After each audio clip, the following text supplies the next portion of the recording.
that is Nirvana. It's the all new Rock 96.7. T-Roy here, and I'm getting ready to do shot number 2. Again, we're doing a shot every half hour. There you can see. Harley Davidson didn't sponsor us, by the way, in case they don't want their name on this, but that's a shot glass I had at home. So, Officer Dundas hanging out with me. Here we go, shot number 2. We're hoping that's a regular shot. No, it goes down smoother the second time, I'm noticing. You have to get warmed up. Yeah, that's right. And of course, being 6:30 in the morning, no breakfast. I had a big dinner last night, though. I didn't want to have to blow chunks. That was my main thing.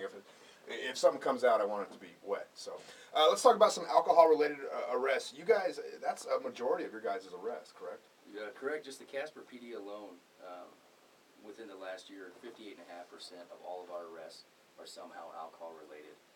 Not just alcohol offenses like MIPs and DUIs and public intox and things like that, but vehicle thefts, property damages, anything like that. It's every arrest that we've made, 58.5% stem from alcohol somehow. So it's safe to say that alcohol actually impairs your judgment, is what I'm getting from that.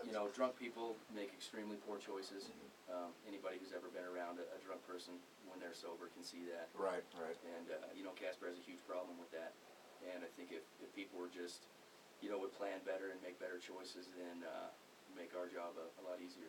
Now, through your personal experiences, obviously you've dealt with some drunk people and stuff like that. Are they, and I'm assuming this is correct, but are they more apt to be confrontational with you than a regular person who you might be busting for something else? Absolutely. Drunk people, the majority of them, you can't really stereotype all of them, but right. They feel like they can do no wrong and they're just being hassled.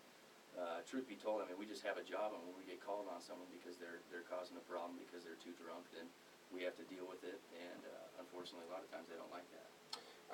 And now, let me ask you, when you're out and about cruising, is it easy to spot a drunk driver, or have you pulled somebody over for other offenses, and all of a sudden you're like, whoa, wait, maybe this person's a little lit up? Is it something that you're trained, someone who's been on the force as long as you, that you just kind of notice right away, or?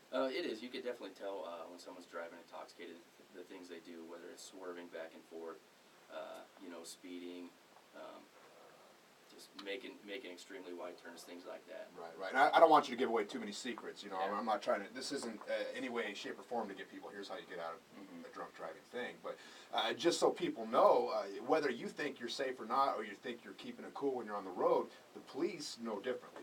You guys know exactly what you're looking for, and you know exactly. Absolutely. Who's doing what out there. So, all right, Officer Dundas, we'll come back here in a little bit and we'll talk more. I got a memorandum here from the Chief of Police of stuff, just so people know that this isn't, again, just some dude getting hammered on the air. I have a bunch of rules I have to follow. We'll talk about that. We'll also talk about how much car wrecks cost the Natrona County.